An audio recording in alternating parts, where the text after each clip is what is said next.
everybody. So today we are going to do my new dancing koi, new for 2025. I do realize it's 2026 as I film this, but this was one of the designs I did with my 2025 Summer Zen collection. As you can see, here's the finished wall hanging. I mean, you can't see all of it. I can try to zoom out. Ooh, there you see a little bit more of it, but I like to kind of keep it where you guys can see. That's too much. Too much. There we go. Back to my preferred zoom level. So anyhow, here's the laser kit. This is what you would get. You got your pattern, you got your background borders binding, and you have all your pre-cut laser appliques. This one is one of those ones I try to give myself a rule of don't use too many colors because it can be overwhelming. I think if you're buying a pattern, you're cutting out yourself, but also it is so much more work for me to put these kits together when there's like a bajillion colors. And I made a bunch of designs in 2020 that had like lots of different colors. And I was like, why did I do this to myself? Don't ever do this again. And I try to consciously limit myself on colors for myself and for people who are buying a pattern and are going to have to pick all those colors. Because I know for me, if there's a pattern that even if it's beautiful, if there's too many things to choose, I get like overwhelmed and it's like, nah, I don't want to do it. So this one, I tried to be good about like using the same yellows in the fish and incorporating that into the flowers. So I'm not going crazy with too many different varieties of yellow or something, but I really wanted to make the two koi different colors. I love watching koi swim. And when I was in Hawaii last year and the year before, I just took a million pictures of koi and I love just sitting watching them. And I'm blonde, darker blonde as I've gotten older, but I used to be quite blonde when I was younger. And so I always say like, oh, I have to do a little blondie girl. This is me. And then my husband is not darker really, but I mean, he says like we do look a little like opposite of each other if we're holding hands because my skin is extremely pale and he tans like really well. So I was like, okay, this can be you. So it's me and him. However, I'm bigger than him. It bums me out, but that's the way it is. So I said, really, it should be flipped, but it's fine. I'm a fish. Also, I'm a Pisces. And so this is sort of a Pisces and I'm obsessed with like curves and eights. And so I was like, this is all me. It's an 8, it's a Pisces, it's me as a fish with my husband dancing around in Hawaii, which I wish I was there now because it's really, really cold out today. Okay, so here's our finished one. And this is one that I actually hand cut this one. I'm gonna get this one out of the way and we're going to work on the laser. So when you open up your laser kit, you're gonna pull a pattern out. And your pattern for this one is going to have, of course, your cover. You see, I already dismantled it, so let me put some of these pieces back in.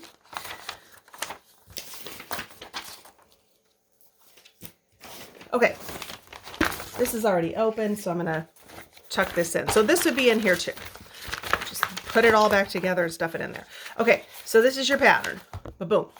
We have 2 inserts that are large. This one here is all of your applique pieces, and you need this one to label all your appliques. So we'll get to that in a moment. That's going to be important to get started. And then you're going to have this one, which is your layout guide. And this is very obviously important. It tells you exactly how to assemble your components, your 2 fish, your flowers, all the little dots, which are like pebbles.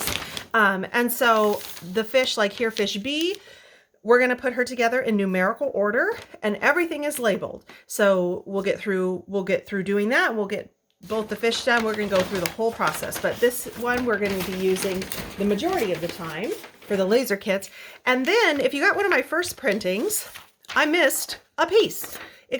I kind of think I maybe know how I lost it. I couldn't believe that I missed a piece because I test them all ahead of time, but these dark blue koi shadows, I had to move them around a bunch to fit on my applique sheet, and I must have moved and moved and moved and moved and then moved one off to the side as I moved others and forgot to put it back. So if you get one of my early printing ones, you'll have a little insert here that's piece B5. If you get a later printing, in my future printings, this will be incorporated into it. But if you get this, this is just the piece that was missing. If you're cutting them yourself, you need that. If you're not cutting them yourself, it's part of the appliques that you'll receive, but that way you know which one it is. And then because this design was so large, I usually print everything. All my layouts are 24 wide by something else. And this one actually went over my 24. So when you get your layout guide here, you'll see this little bottom corner, the flowers are missing. This is the rest of this. So you can lay out your flowers, and we'll put that together on this page. And then the other page kind of just gives you the guide of where to put it when you're going to put it on the background. And then of course you have your instructions. So with this design, I don't do the sewing in the tutorials. We just skip kind of up to the actual arrangement of the laser cuts. So step 1 is to pre-wash all fabrics to block and remove excess dye. Now in your laser kit, everything that is laser cut has already been pre-washed, so you don't have to worry about that part. You're like bleed and shrinking, and actually the glue will kind of inhibit it from shrinking or warping on its own, but it won't stop bleed, which is why I pre-wash all the appliques. Now, when you get your kits, the backgrounds and borders that are just loose fabric, those are not pre-washed. So you definitely want to take these, throw them in with your laundry and wash and dry them, or just take them to the sink, rinse them out. You'll see really fast in warm water. Don't do cool water, do hot, warm water, because when we go to fuse, this is very, very hot. And sometimes I'll have a batik that I'll be rinsing, and I live in Alaska. My water sometimes, especially in the winter, when you turn the faucet on, it could take a couple minutes for the water to get warm. So sometimes I'll start rinsing something and it's like, oh, there's nothing really coming out of this one. There's no bleed. And then as the water starts to finally heat up and get really hot, it's like, oh, now it's bleeding. Oh, okay, wow, like quite a bit. So definitely you want to get it hot, because when you go to heat with your fusing with the iron, you're going to be putting a lot of wet, hot heat on it, and you don't want it to bleed at that point onto the other appliques or, bordering fabrics. So please at least rinse these in your sink, and then when you throw them in the dryer, the drying process shrinks everything and it blocks. And so blocking is like your grains of your thread, they go, I don't know which way is what the different names are, but like the warp and the weft or something like that. Anyhow, one goes this way, one goes this way, right? There we go. So when fabric is, they're printed in Indonesia, these batiks, they come to California, they get wrapped onto bolts, they come up to wherever store you buy it from. The people there unwrap it, cut your piece, all this stuff. The grains will get twisted a little bit through all that process. And when you go into the dryer and when you get it wet in the washer, you get rid of the excess dye. When you put it in the dryer, those grains straighten themselves back up. They also shrink up. So the washer is important for getting rid of bleed. The dryer is important for getting rid of shrinkage and blocking, getting those grains back straight. Okay. So it's important. And if you've ever had a fabric where maybe let me grab my sample real quick. If you've ever had something where after you've washed it, you've all of a sudden noticed that it's kind of pulling a little bit like this, that pull is the fabric blocking itself. That means that when you cut it and you sewed it on initially, it was a little twisted. And when you go finally wash it one day, and this usually is in quilts, if you ever have a block, sometimes it's one block that all of a sudden is like really kind of this pull twist look. That's because it was stretched and it needed to be blocked before you used it. And what the bad part is, once it does that little stretchy thing, you can never get it to go back. It's going to always be like that, because that was the grains straightening themselves out, and you're never going to be able to quite get them back to the warped way that they were initially. So just do yourselves a favor, throw your stuff in the wash. Even just a rinse cycle is fine. Get them in the dryer and then start your project. I know it's an extra step and people get excited and they just want to get to it, but it really does save you some heartache later if you have something bleed or you have something warp or shrink up that you don't want that tight shrink look. Okay, so done with my spiel. Next, step 2, we're cutting our backgrounds, our inner borders, outer borders binding. For this one, because we want our borders to all be, it's a directional print that we're using here. This is my background that I've already made.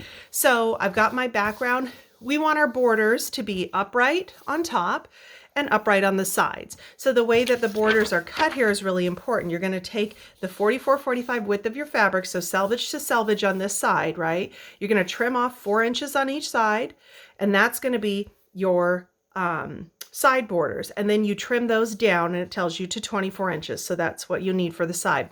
Then you're going to cut, after you get rid of those, you have this big chunk left now. Now you're going to cut 4 inches off the long direction to get your top and your bottom border, and you're going to trim those up to 27.5 inches.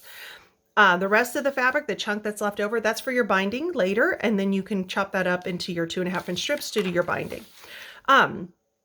So I've gone ahead and I've sewed my borders using my cutting diagram. I've got my background, my borders on, because all the appliques are actually just going to sit right on top of this, so we can get our background borders ready to go. Now, if you were tracing and doing all the cutouts yourself, you would then skip, or you would then go to, I guess, step 4. Trace all applique pieces on paper side of fusible web, press fusible webbing to wrong side of chosen fabrics, cut out all the pieces. Well, we don't have to do that because we have a laser kit, right? So we have all of our pieces. Oh boy, my pieces, please don't lose pieces. I lost one of my pieces, B5, of course. It's the one that was missing. It fell out. It's back here. So I've got all my appliques out of the kit.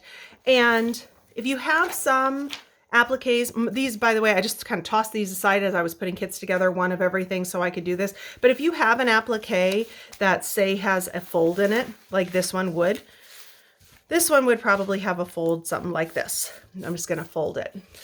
Now open it up. If you have a fold in it, if it's bothering you, what you can do is just take it over to your iron, take your iron, low heat, and just gently, don't do a lot of ironing, just press really lightly. And then, and you actually can see the heat from my iron there. And that will flatten it out enough. But when you go to take the paper off, that crease, you're not going to see really much at all in the fabric, especially after you've steamed it. So once the paper comes off, the crease is kind of gone. So don't worry about that. But if you do have folds and you want to flatten them out, or if it's doing, once the paper leaves the fabric, the fold kind of doesn't matter anyhow, but if it is irritating you, you can do that to flatten it out. But what you want to do is take your layout, or not your layout, sorry, your applique pieces, and you want to label everything according to its labels in this applique sheet. So like for instance here with the lily, I have 4A, 4A, 2B, 2B, 1A, 1A, 3A, 3A, 2A, 2A. Do that on all of your pieces. And then once you've got that done, that applique page can be set off to the side. And we're ready to start arranging our fish. So on step 5, the first thing we're going to do is lay the applique pressing sheet onto the layout guide and prearrange koi A and B in numerical order. Okay, so I'm going to put aside my flowers and koi A. Let's see, that's the dark koi.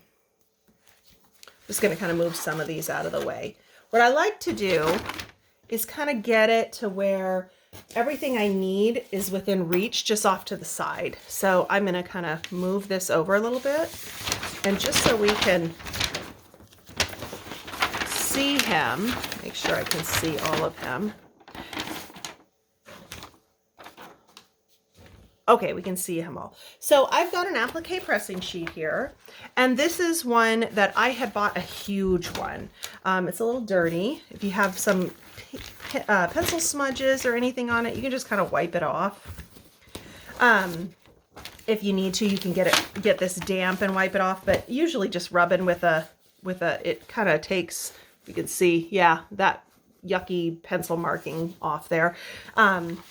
But I'm going to go ahead and, oh, this one I bought a huge one, and I cut it up. So this is just a long piece. I cut it in half, and then I cut that into smaller pieces.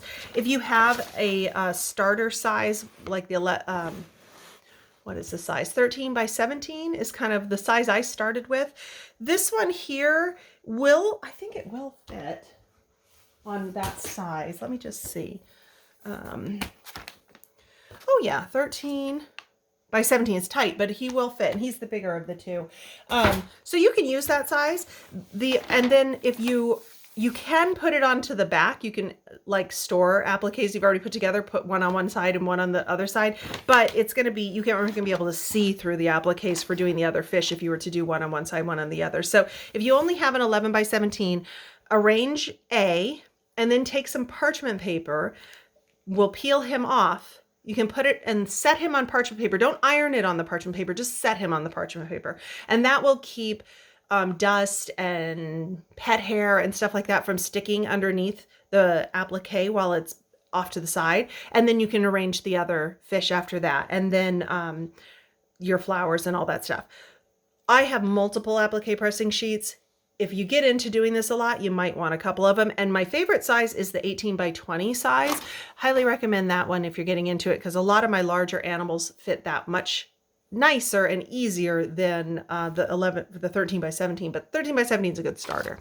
Also, a light table. Ooh, see how much better we can see him when the light is turned on. So if you don't have a light table or you're not ready to invest in one, I use there's a Caterpillar brand that is really nice that have different sizes. The one that I use is an 18 by 24.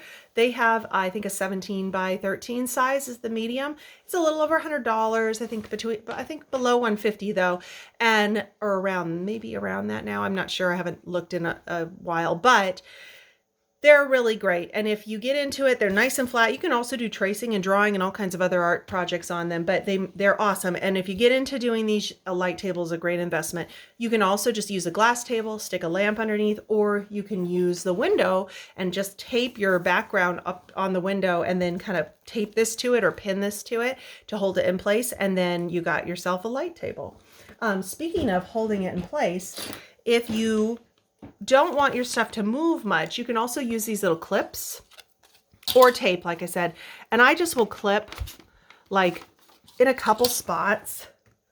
And that just kind of holds this from jiggling around. They're going to stay together that way. So I don't accidentally, as I'm working on the tail, move things and then I don't realize it. And I've messed the face is now over here instead of over here. So I like to put these little clips down.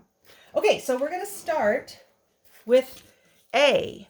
Now, as I mentioned, we put it in numerical order. Everything in this guy is dark. He's black and yellows. So I know that this dark gray is going to go with him. Everything in this color is for B, so I'm going to set it aside. This one here, we have a couple A's as we get into his body, a big piece for B. So I'm going to kind of set that in like the used in both.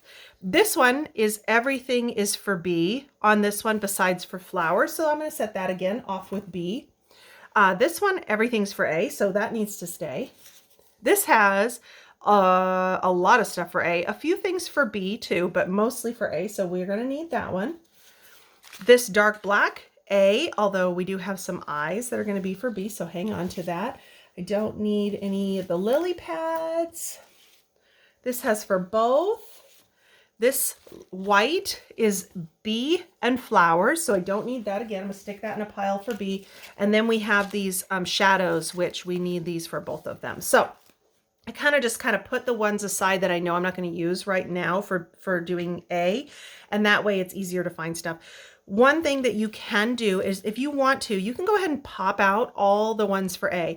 And what I sometimes do is I'll arrange them off to the side, like A1, A2, A3, A4, A5, etc.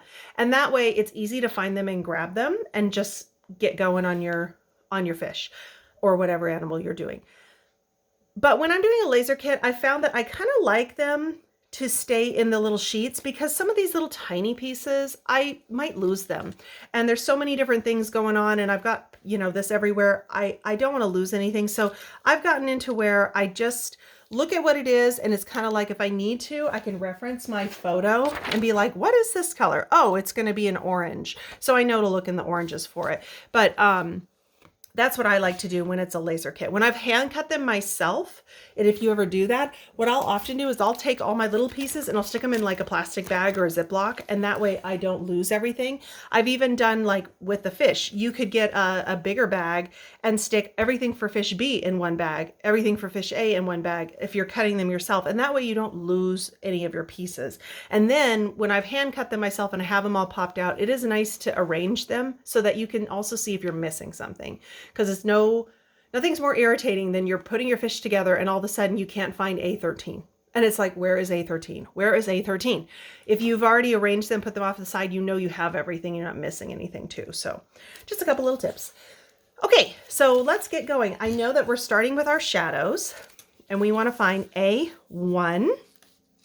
Oh, and also this is me testing my laser kits too. So if you watch a lot of my tutorials, and here's A1, I have put a few on this week doing these new Summer Zen designs. I've found a couple mistakes. It drives me absolutely crazy to find mistakes, but I'm glad I found them and I'm able to correct them before any of my kits get sent out. Sometimes it's a mistake in a pattern, which I try to correct, and then at least I'm telling you what the mistake is. But this is one that I'm like, I already was missing B5 in the pattern. Here it is. Please, please don't let me find any more mistakes. So another little tip, but you know, we may find mistakes. It happens. I've learned that this year, all kinds of things can happen. So this piece here is A2. I was just going to note that as I was pulling it out, it was a little stuck, but then it popped loose. But if you ever have anything that stick or little threads that are sticking out, just use your little thread scissors to trim those off. Okay, so A2. Oh, and this, oh, here's something else that sometimes happens. So I yanked on this and my fusible came up. So I'm going to lay that back down. I'm going to take my iron. Sometimes that happens. I think it's just every once in a while, like one little spot just didn't get quite enough heat. Or I was kind of yanking it off, and it might have been that I just kind of pulled and the one little spot of the glue stuck, and then it all wanted to stick and start peeling away. So I just applied a little bit of heat to it, just dry heat, and I just let it cool for a second, and then go ahead and peel it off gently, and there we go. All of the fusibles on there. So if that ever happens to you, you know, we iron them all and then put them in the laser machine, and I test a lot of my laser kits, and I've sold thousands of them. It's not something that happens a lot, but when you have your iron and you're going like this and you're going like this, there's a chance that every now and then, like this little piece or maybe something in the middle just kind of got missed and the glue didn't stick real well. If that happens as you're peeling it away, like just put the paper right back on, put a little heat on it, give it a second to cool, and then it sticks right back on there. But hopefully you won't run into that. As like I said, it's not really a common issue. All the kits I've been doing, that's the first time that I've had that happen actually in this last week of doing these test kits. But I know it does happen sometimes, and that's just an easy way to fix that. Okay, so now A3. So these little pieces, these are like the little shadows behind the fish to kind of give them that three-dimensional look, like they're swimming and their shadows below them on the ground. A4.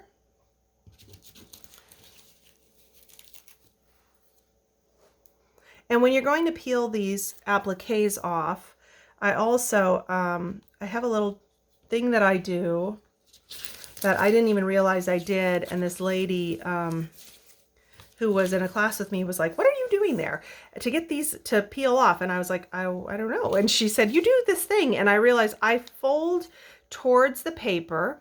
So I'm folding towards the paper, and then it doesn't always do it, but for the most part, or like once you do that fold, the fabric will want to flip back and your paper will want to stay creased. And so it makes, if you do a little fold towards the paper, a lot of the times, and sometimes like this one just does not want to come off, and I'll try, okay, I'm going to fold it up here and see if I can get it to go up here. And I kind of fold and kind of scrape at the fabric, and they just peel off a little easier that way.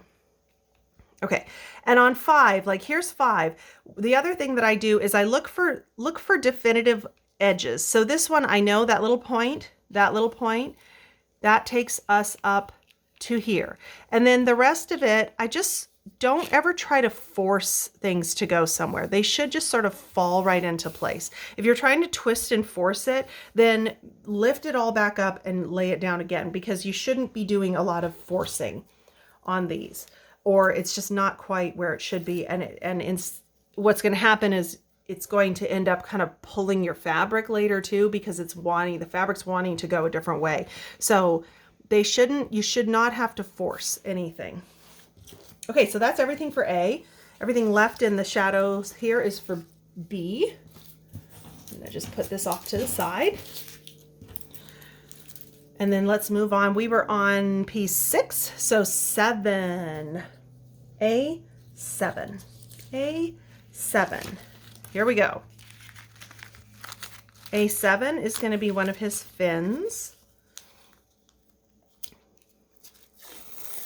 And it's like the back of the fin. So again, I'm going to put this edge along this edge here. I'm going to line up that edge, put it down. A8 is going to be the also the other part of his fin. These golden kind of like highlights on the fin. Little streaks of gold in his fin. And I'm just going to look. I like to kind of hold them. I can gently kind of find them. This is another thing I do is when I have these long little things, I'll bring it up ahead of it and kind of slide it back into place. And now one of the other things I want you to remember is that if you need to look, hold this in place, lift up. Okay, so if you ever are putting these on, I don't want you to try to like put it where it's butting up against this next edge. Everything is meant to overlap. So you'll see, that's how everything kind of ends up sticking to itself, right? Is because of the overlap. So you want that overlap. These ones, it's not going to go right up to the edge. It's going to go under that edge, because then when we get to this big piece of the body, it's going to go over that fin, create a nice straight line for the fin, and then when you go to fuse it, it sticks to itself and it becomes one big applique of all fused together. What was that number? 8. Okay, so we're going over here to 9, which is going to be, again, that dark gray. Kind of background of the fin. Line up that edge, that bottom edge there. 10 is going to be this golden kind of highlight. And I just kind of pull this way and all those little pieces come out, and I have a little thread that I'm just going to clip off.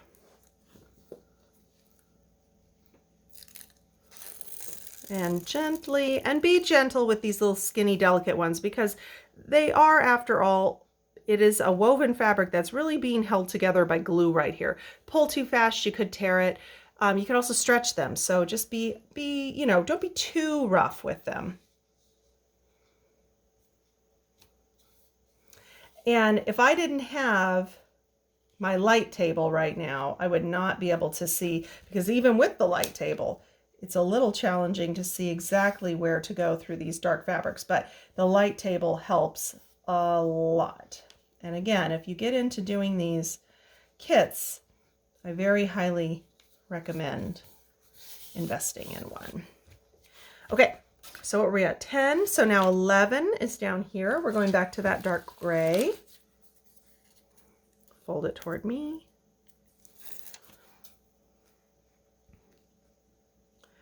Line up that edge here.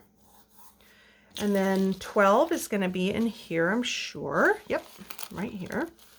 So just kind of going back and forth between, oh, and that one's not wanting to pull out as easy. So I'm going to, oh, and that one, I got a whole bunch of, it's probably hard to see. I got a whole bunch of little threads in between there, and they're going to be really noticeable on this dark gray fabric. So I'm going to snip them. So I'm just going through here, and every now and then this happens. I don't really know why one area sometimes will be more, sometimes it's one color, just has a lot of threads, and it's like, I don't know why. When I cut them, I cut them at the same settings in general. So I do have a few little different settings for certain shapes. Because shapes that are like this that have more jaggedy edges or points like that, they sometimes need a little bit higher power, but it's not very much, versus a shape that's maybe like a circular. They cut out a little easier, those circular ones. But for the most part, they're all kind of at the same setting.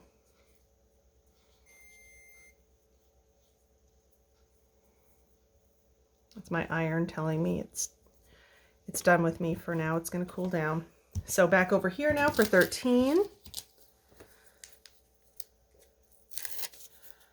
I'll wake it back up in a minute. Following that edge, 14 is going to be in here. And I got a little thread, just one, but it's real long, sticking out there.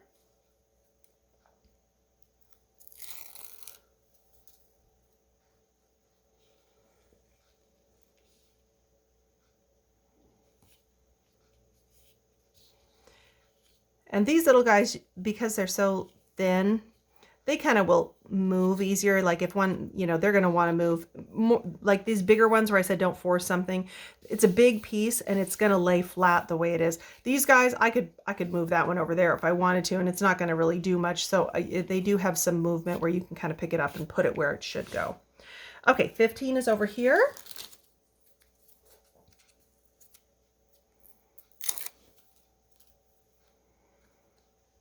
Line up that bottom edge. Oops, not that point did not get in the right spot. There we go. And 16 is again in this mimosa color, which I call, I don't know, light medium orange, something like that. I don't have my little labels on mine.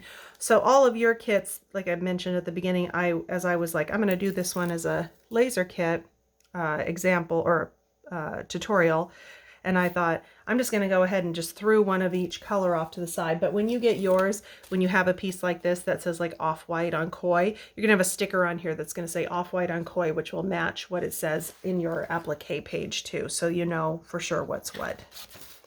Okay, so I did 15, 16. Where is 17? I'm guessing it's the tail. Flip it way up here. No, that's 19. Oh, 17's big body. Okay. Oh, yep. And then here's 18. Okay. So 17 is the black, and it's only the one piece in the black. The other two pieces go to fish B. So I'm going to put that out of the way in the stack for everything for B. So 17. Peel that off. And so 17, I always look for areas that I know it'll go in the right place. Now, these little hooks here, if you look over here, there's one of them. The other one is right under here. It goes right there. So I'm just going to kind of put these hooks in the right place.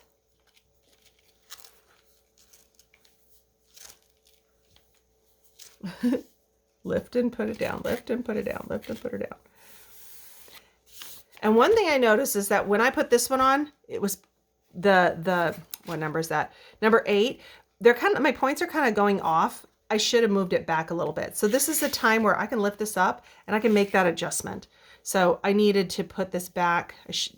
I thought maybe it wouldn't really make that big of a difference, but sometimes it does. So I'm going to move that back, and now my points shouldn't go off the fish. Yeah.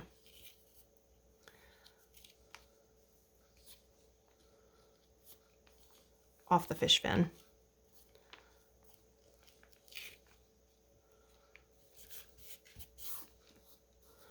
And then now this, when it goes down, yeah, now we don't have that gap. So I had a gap before and I didn't want that gap in there. So that's a chance to move it before you get going too far. Okay, 18. I have these little eyes over here too, which I believe goes to him, and I didn't label them, but I'm about to lose one of them. I want to lose it. So 18 is this dark gray. And if I look up here, it's going to go really close. And I can see through my light table. I don't know if you can see that edge right there. I can see it. So I'm going to go ahead and line that up. It comes down and it becomes this big part of his tail. Whoop, that comes down here. My goodness, you guys. There we go. Up here, and up that way. Okay, 19 and 19. Oh, is in his tail. That's this, going back to this highlight color, this mimosa is the color of the fabric. I really like this one. It's like sherbet. I don't use it very much, but I've used it a few times and things, and I just always think, I love this one. I would like to use it more. But there's not a whole lot of things in Alaska that are this color. And a lot of my designs, okay, so again, it's kind of like right in here, going here, up there, and just kind of lifting and letting it kind of fall where it wants to fall. So yeah, there's not a whole lot of stuff that color. Maybe the sky and the sunset. Oh, not too much. Okay, so there's 19, 20 is here, 21 is here. So we're doing this little area on his back now. 20 is also in this mimosa color, and I believe 21 is actually going to be, I'm not sure which one it is, so let me look at this. Oh, it's going to be this darker orange. Here it is right there, 21. And that's why I'll sometimes, you know, look at that cover picture if you're not sure. Now, it's really hard for me at this point, having black and this dark gray, to really see where it is. So this is another time that I'm going to kind of lift it up, and I can see that it sort of starts here, goes down here, and then I can see a little bit of it going through here, and I can see that the bottom edge that I can see of this line goes right into there. So I'm going to go ahead and lay that down. Now, if you can move things at this point too, nothing is fused right now. So if you're putting it together and then you put something down and it's hard to kind of see exactly where it goes, you're kind of estimating, and then you get going and you think, oh, that looks wrong. You can definitely move it. It's just like how I moved the fin up here before. So 21, okay, yep, I can see it right there. And 21, oh yeah, it goes over this part of his fin and to the point there. There we go. 22 is where, sometimes it's helpful to look at this. 20, 21. 22, 23, 24, 25, 26. So we're doing all of his like spots kind of now. So we have some are going to be in here and some are going to be ta-ta in this one. So 21, here's 22. So 22, again, I'm going to lift. 22 is right over here.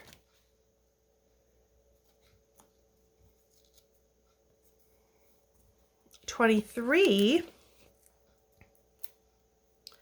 is going to cover the edge of 22 and line up with the edge of the fish body here, and then cover up that bottom edge of 23.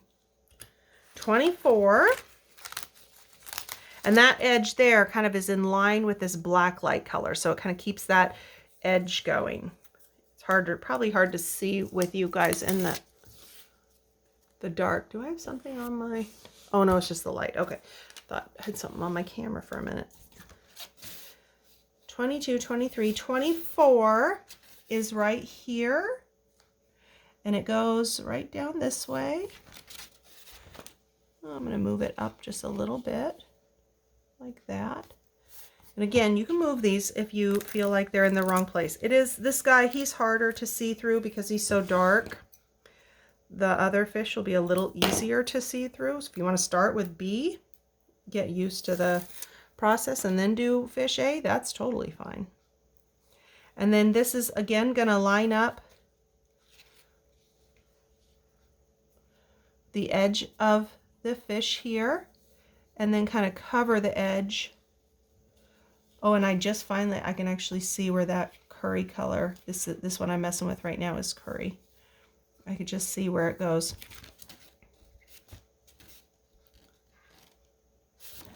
Oh, oops.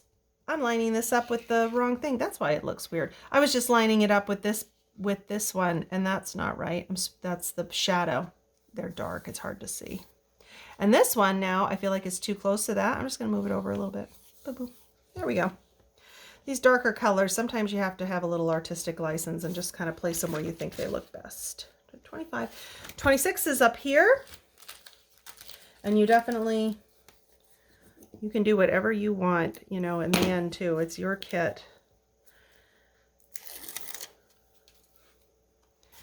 26, so that's up here. And again, it's hard for me to see. And I'll tell you another thing. If you're doing this in a dark room with the light table as your only source of light, you'll be able to see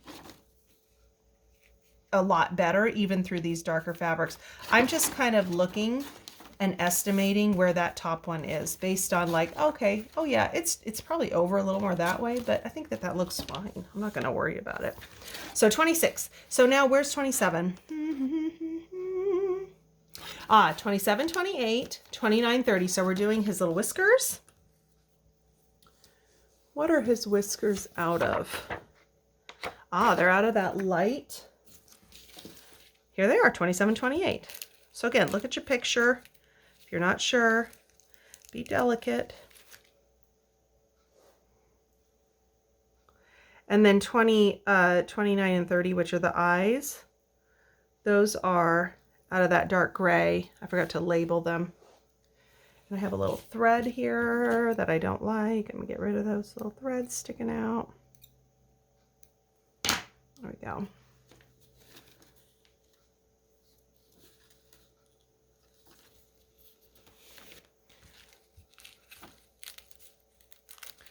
Okay, 28.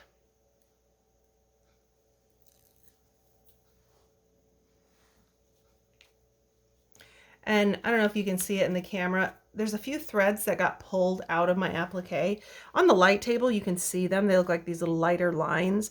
Once you go put it on your background, you won't notice that. And so if that happens where like when you're pulling it out, if the thread kind of holds in here, and I don't know if you can see those there, there's some threads that are in there. If that happens to you, don't stress over it because you're not going to see it once you actually have it on the background. And then this dark gray, these two pieces, like, no, I lost one of them. Oh no, I was worried I was going to lose that eye. Oh, here it is, yay.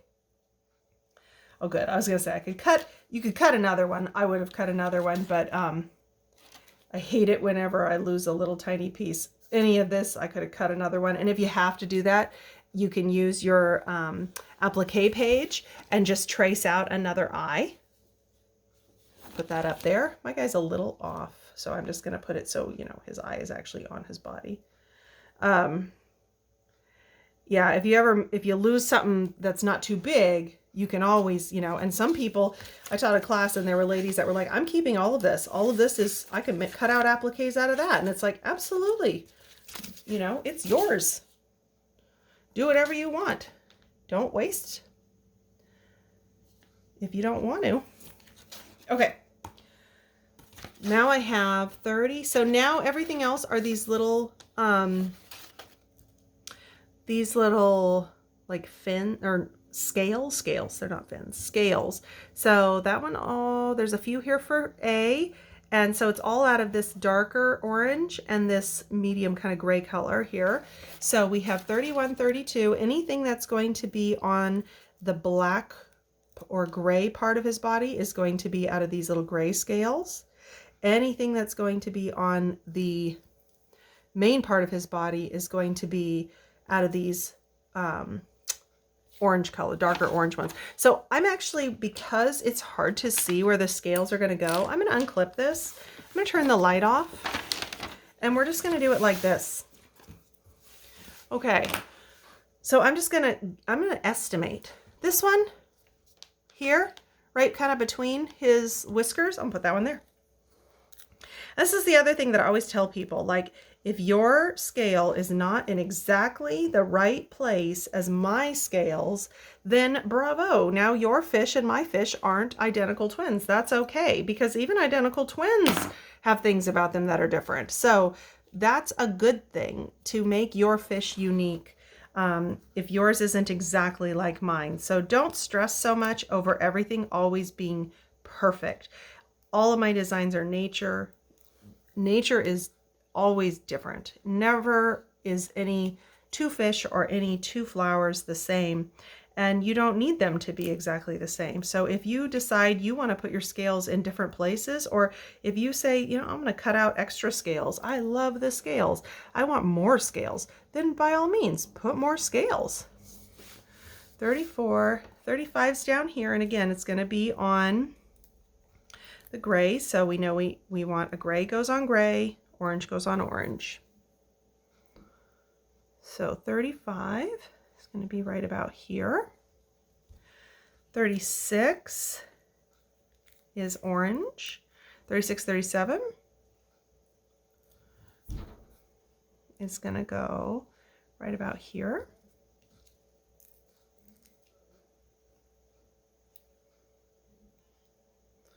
And whoop, these ones can be a little harder to get to. Also, a tip for these little tinier pieces, my mom used to suggest to ladies that had a hard time hanging on to these using tweezers. I've never really gotten into using tweezers, except for there are a few really small things where I have used them on like tiny little eyeballs or something, and they are helpful. Or like if you don't, I have fingernails, not real long ones these days, but I've always had fingernails. So for me, I've always just kind of been able to grab them. But if you don't have fingernails, or you just, you know, having a hard time hanging on to something, or placing something, if you grab some tweezers, and, you know, for me, I'm using my nails here, but if you pinch that with the tweezer and then brought it over where you want it and put it on here, that might help with some of those little delicate pieces. Okay, so 40, so that's it for him. So this is our fish. Hey, he's done. Woohoo! So I'm going to just fuse him together as one applique now, just sort of gently. So I'm going to grab my ironing mat, put the fish on there. He has a little thing on his tail that I don't like. I don't generally get too picky, but this thread is driving me nuts. There we go. Okay. So, oh, my iron fell asleep. Okay, my iron's not very hot. So let's just really quick, while my iron's warming up, discuss putting the next fish together. Now, I just kind of laid him out. I didn't really think about my next fish. Let's see if I even have enough room on this one to do the next fish without having to go grab another pressing sheet. Is she going to fit? No. Well, that's fine. So we'll fuse him. We'll cool him off. Oh my God, I twisted my phone. Sorry about that. We'll cool him off a minute, and then I'm actually going to pick him up and I'm going to move him. And that way you can kind of see, if you wanted to move it onto parchment paper or something, you could do that at this point too, if you're using the same pressing sheet. Okay, so I have my iron on kind of a medium heat, and all I'm going to do now is put a little dry heat on the applique, just enough to warm the glue up and get everything to stick to itself. I'm not fusing right now, so we're not putting a lot of heat for a very long time, because we want that glue to stay sticky and tacky. We don't want to overheat it. We don't want to get it into a fusing state, and we don't want to fry the glue, which is what I call it when you've heated it so much with too high of heat that it doesn't want to stick to anything anymore. So I'm not ironing, I'm lifting and pressing. So I'm just going to put it down. 1, 2, 3, lift. 1, 2, 3, lift. 1, 2, 3, lift. 1, 2, 3, lift. 1, 2, 3, lift. And if you notice, when I did his face, I didn't even get the tips of the whiskers here, and I did that on purpose, because they're delicate. They're very small and skinny little pieces. And when I go to peel this up, if they're really stuck to this pressing sheet, it could tear them. So I actually, because they're attached here and a little bit here, I'm actually not super concerned about them. I also feel like if they stick to this sheet, I can always put them back on once it's on the background too. So let's see if that was enough heat. Gave it a few seconds. You want it to cool. You don't want to try peeling it off when it's warm. And then let's see if everything's going to stick to itself. Sometimes I need a little more heat, especially when my iron just woke up. Okay, so it's sticking, but it is coming a little loose right there. Let's see how these are doing. Oh, that's coming loose too. Okay, so we're going to put a little bit more heat. Just a little bit more. With my iron had just woken up, so I was a little worried that it wouldn't get warm enough. So again, we're not putting a lot of heat, and we're not putting that heat on for very long. We just want the glue to warm up enough that it sticks to itself. We don't want it, we're not fusing anything. So, you know, the Steam will say like, oh, you want to do like 10, 20 seconds or something of dry heat to fuse it. We're not doing that right now. We're just getting it warm.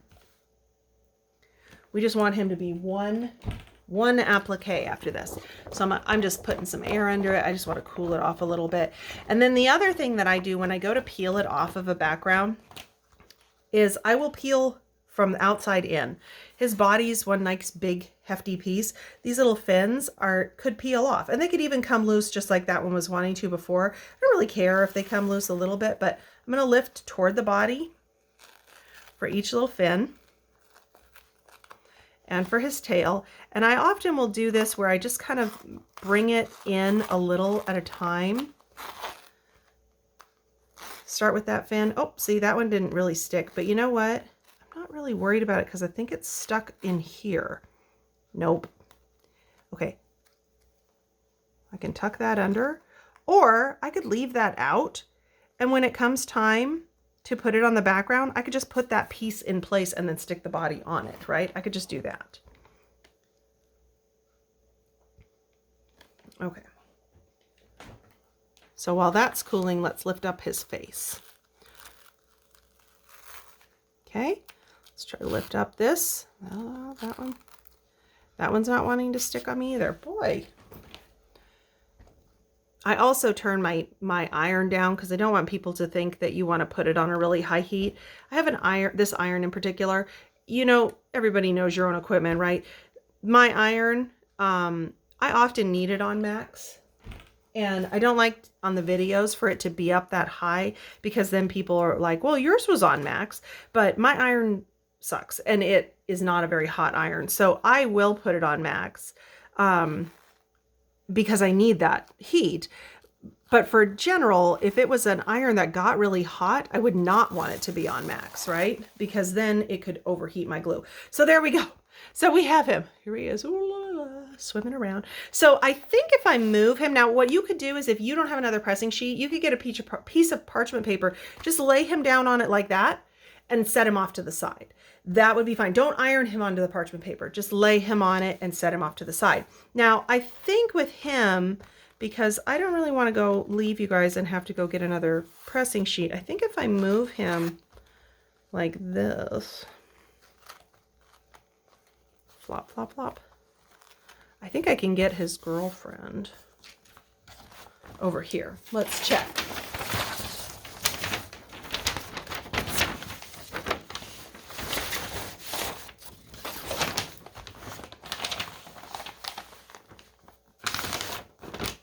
Oh, almost. Can I, if I twist you a little bit?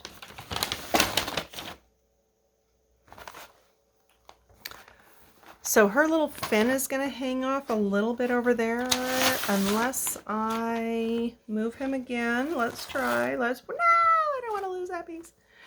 Oh my God. Okay, that piece is just it just is a pain and it's annoying me. I'm going to let his little fin hang off the edge a little bit. I'm going to leave this one here because it just doesn't want to stick to this right now. And that's fine. I don't care. As long as it sticks to the background when I go to fuse it, we're good. So I'm going to leave it like that. Okay, now we can start on his girlfriend. So let's lay this down, lay her down. grab him and get this arranged. I thought I had it figured out. It's fine. Their fins are going to overlap over here. I don't really care. If I want to, I can go like this. Actually, I could go like this and I could pin it if I wanted to, but I'm not worried about it. Okay, because I'm not going to fuse that. So we'll get to that point, right? Unless, can I? Oh, wait, I got it. Wow. I thought I got it. It's like, how do I not? But sometimes that's what you got to do, some maneuvering. Okay. Yeah, let's start on her. So fish B. So again, now that I've got this in a funky way where it's like I want it to stay like this, I'm going to take my little clips and I'm going to clip all these areas, or at least these two areas, so that it doesn't move. So now see, we're going to stay right where we want it. Okay, so now for fish B, we do, again, numerical order, right? We're starting with 1. Now I've kind of put all my fish B pieces over here in a little stack so I knew what would be what. But we also know that our shadows are the first, right? Here's our shadows. You find that shadow 5 that for some reason just wants to hide from me. It didn't even want to be included in the pattern originally, but I got it. So, okay, B1. So we got B1.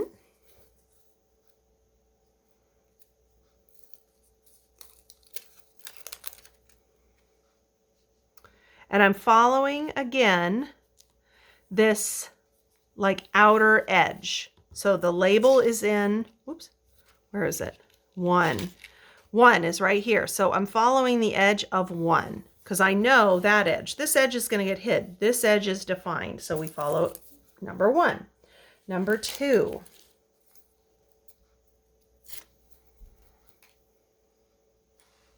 Following the defined edge. Number 3, this one's a nice big piece in the tail.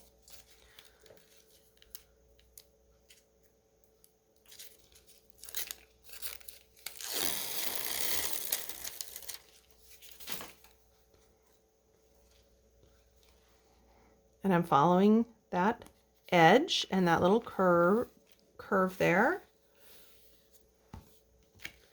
And then this one, I can kind of see, oh yeah, like right there. If you're not perfectly on it, you can lift it up and move it again if you want. I don't worry that much about it. It's right there. It's right here and here. This one, I think that looks fine. Okay. I always tell people that I'm not encouraging you to be sloppy. So everything here is done. 5's over here because 5 was trying to run away again. But I always try to tell people, like, don't be so hung up on things being exact, because as soon as I pull this layout guide out from underneath, you aren't going to know any better if something is off by a 1/16 of an inch. I do my best to make the appliques precise, but I also want everything that I do to be something that is forgiving, because it's not fun if being off by a 1/16 of an inch ruins your whole design. You know, I try to do things that anybody can do. And if you have to be that perfect and that precise, that's not necessarily something that anybody can do, right? That's like, you got to be an expert to do it. And no, that's no fun. Okay, so we did 5. So now we need B6. And that is in this off-white, which actually has sakura flowers on it. I'm going to pull this one out. It's and see, and if you ever have something where, like, I tugged and it is wanting, there are a couple threads in there that do not want to let go. I'm not going to just yank on them. For one thing, that's going to pull the thread possibly out of my applique, which is okay. It's not going to be a terrible thing, but it could tear something too. So when you have something like this with all these little edges, those little pokey things, this is kind of how I do it. I kind of pull this one again. There's a thread in there that is really wanting to hold. And it's funny how on some fabrics, there can be just some spots. Like this one pulls out no problem. This one doesn't want to. I don't know why. I cannot tell you the secrets. But if you ever have that issue, that's what these little thread scissors are for. Okay, so her tail is free. Now, because I had a lot of little pulls there, I'm just going to check. Oh yeah, I have some little threads. And when it's a light color like this that's going to go onto a dark applique, I do like to trim the threads because of course they're white, they're going to be visible. And I don't really want a bunch of threads visible on my thing. One or two here and there, not big deal, but I don't really like a lot of these little threads. And this particular applique wanted to really hang on in a few spots and pulled some threads. So I am going to clean them up before I move on. Now, a lot of my appliques, they come out super clean. Sometimes, and I don't know if it's like a tiny, you know, when I do with my laser machine, you have to focus your beam right to the point where the fabric is. So from the height of the beam to where it's going to hit the fabric, it's called the focus. And I don't know if on like maybe this one in this particular spot was a little bit of a wave, just enough. I mean, it can be like a millimeter off, and it could potentially not hit quite as well. But so I don't know if that's sometimes it, or if it just happens to be like in a particular spot of the weave that the weave is a little bit, you know, like maybe the threads are a little thicker in that area. I have no idea. I don't know why it is that sometimes, and because sometimes it's one particular fabric. It's like maybe this color yellow for some reason always has that. Is it the dye? Is it, I don't know what it is. I just know that I have thread scissors to deal with it when it happens. Okay. Peeling this off. Now this one is a very fancy big piece. So I'm going to kind of do my little move it back. Try to get it in place. This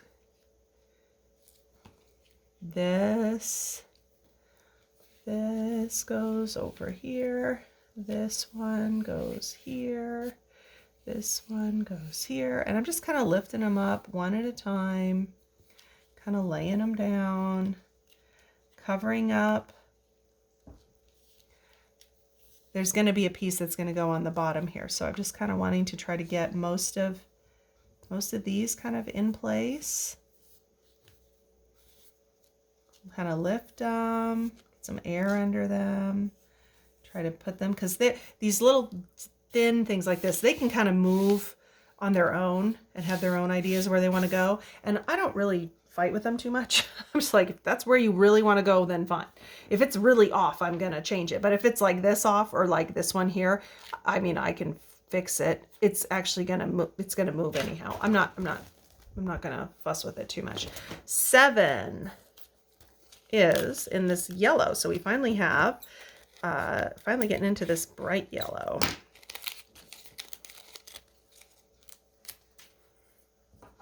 I jinx myself by saying yellow might want to hold.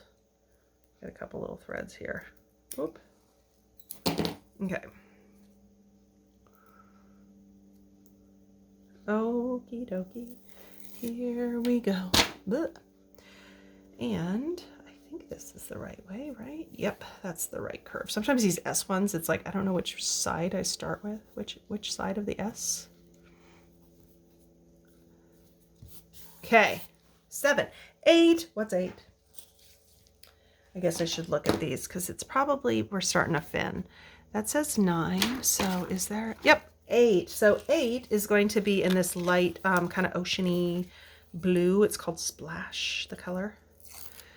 I really love it. Looks like, does it go like that? No, it goes like this. Which way does it go?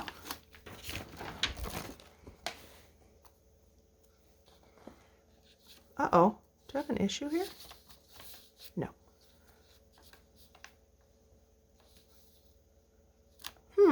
This one isn't really fitting like I think it should. Is it supposed to go like this?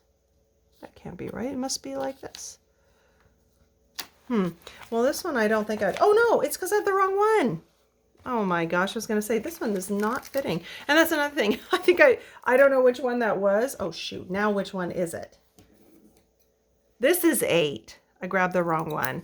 And I don't know where the paper is that I just peeled off. Uh-oh. Oh, I think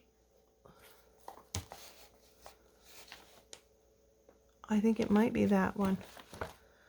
Okay, we'll worry about it when we get to it. When I'm like, where is it? Where is it? You guys say, it was 8. You did it wrong.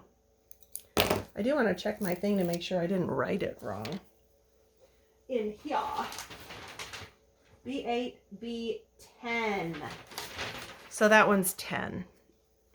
That fits. Okay, thank you. So it's like, how could I have been off by that much? It's possible. Now 9, which is in this white again. I'm telling you, I'm waiting for the mistake. If it doesn't happen, it's like, it's a miracle. Thank you. Okay, hold on. I'm going to move this back a little bit because it needs to cover that. And then this one, I'm going to drag it and kind of put it right here. Put that down. Put that down. That should cover that edge. Okay, my edge isn't quite to there. If I wanted, I could just pick this up, move it over a little bit. Sometimes with the laser cuts too, I always tell people, I draw it on the thing, then I draw it on here, then I laser cut it, and the laser machine, it cuts on the line, but it kind of cuts through the middle of the line. So sometimes the shapes seem like they're a little bit small, but I think it's just because of the way that the laser cuts it. And here's 10. Boom. Yeah, thank you.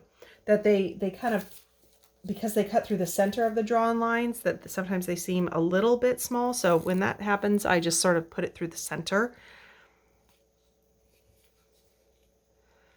That makes sense. Okay.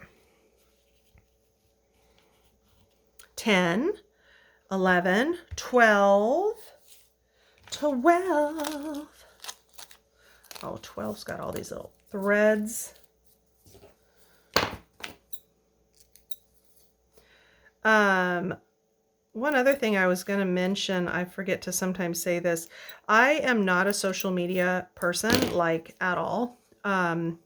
I kind of despise social media in a lot of ways. There's a lot of really good things about it. Like right now, being able to do video tutorials for people who, you know, I can't teach in a class.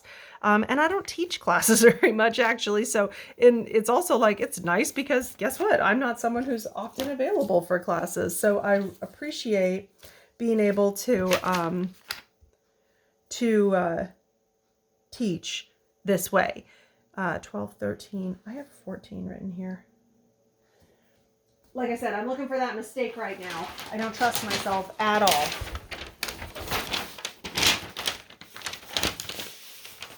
$14, $14, $14. Let me look at this. 12, 13. Oh, 13 is something that is a yellow color. Thank you. I'm waiting for that mistake. Like, I'm just like, any moment now, there's going to be an embarrassing mistake, and I'm going to be like, I'm sorry. I'm sorry, I quit.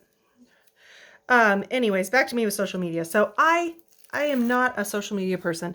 I have a Facebook. I have a Pinterest. I haven't put anything on Pinterest in forever. I keep telling myself I need to. I actually told my daughter, who's 15 now, I was like, you know, you should do social media stuff for me because you could come sit with me and discuss things and like, hey, do you want to pin this? Hey, do you want to pin that? And I'd look at it and go, oh, sure.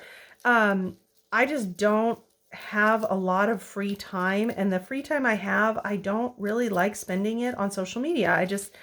I also just find that people are so hateful, and mean when you aren't looking at a person. And I just don't like that. And I don't want my night ruined because somebody says something really hurtful about anything, you know, like my design sucks or your instructions suck or, you know, your videos are so crappy. Learn to edit. I'm not going to. I'm just telling you right now, I'm not going to learn to edit.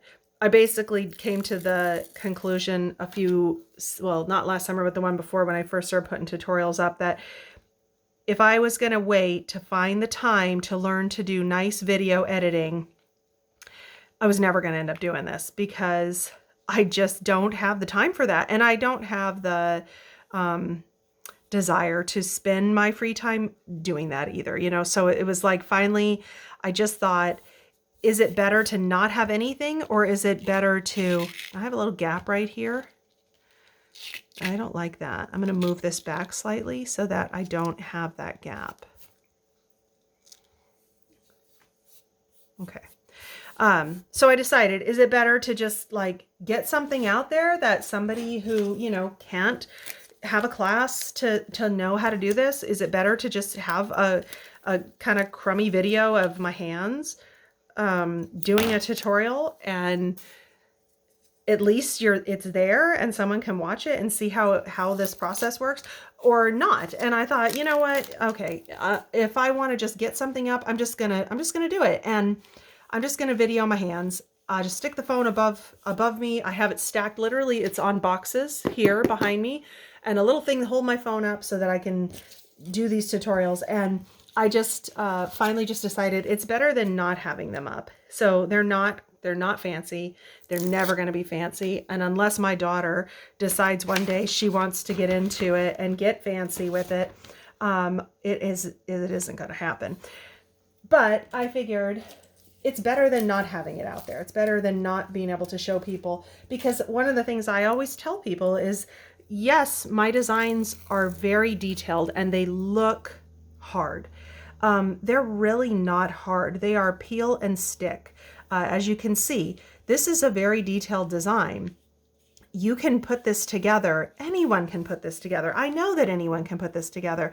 I taught on a cruise last year, so we're on 18 here, and I had ladies who had never done this kind of applique before, and some of them were really nervous because they heard the word applique, and I was like, don't be nervous. Like, seriously, it's so easy. And so many of them really, I mean, I had a lot of really good compliments and really, oh, this one, the paper isn't wanting to stick.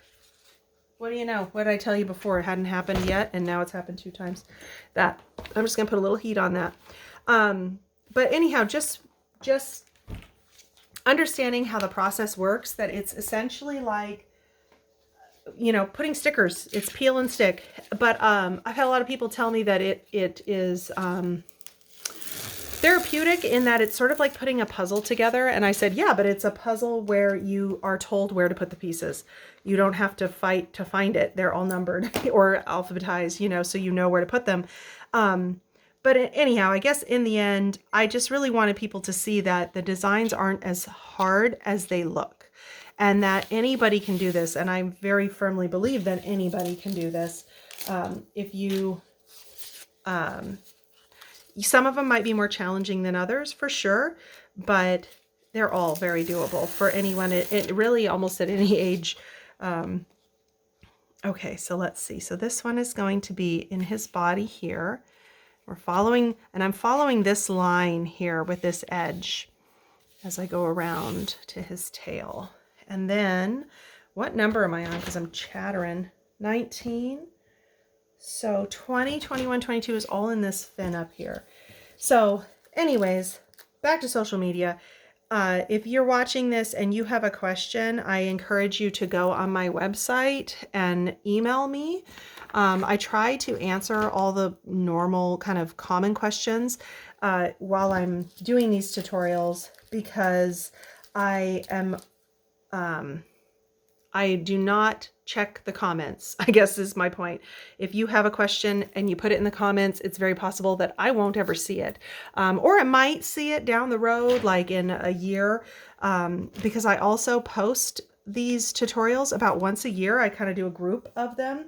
And then that's sort of it until next year when I have some new designs come out, or I'm making some additional samples one winter and I film myself doing them. So please don't be offended if you ask a question and you don't get a comment. If somebody has a really negative something to say on my tutorial and you read it and you're like, oh geez, maybe she should know that someone said something really terrible. If you want to email me, let me know. Cause I mean, I'll definitely go back in and remove something like that. But for the most part, I'm a mom. I have teenagers. I have a husband. I have dogs. I have a business, and a lot of people don't always realize that my business is basically 95% me. Maybe I should say 90, because my mom does come and help me during the week. She babysits my laser machine, kind of switches out pages for me so that I can focus on packing up kits and stuff. But every kit that you buy is a kit that I've assembled. I assemble every kit. I do the prep for all the kits. I do get some help sometimes from my family with folding patterns, but it really is mostly me. And I like it like that because I like the solitude in my studio and the quiet and it just being me. 24 and 25 are his whiskers. But so I'm not, looking to get like huge. I always said, like, to me, having a huge, like, I don't know, having a business where I have a bunch of staff that come in every day and work on kits and patterns for me, to me sounds like a nightmare. Like, I don't want to be a manager of a big business. I like it to be me. And I know kind of where my limit is on what would make me happy. And so it makes me happy to keep it manageable for myself. And but I want people who buy my kits not to be frustrated. I don't want someone buying a kit and being like, oh my gosh, I hated that. It was a nightmare and I couldn't figure out where anything went. And and it's like, no, let me help you. I don't want you to hate it, for sure. I want you to have a good experience. And then I hope you'll want to make another one someday and tell your friends. And then I apologize if I get overwhelmed and I can't get you stuff fast, because again, it's just me.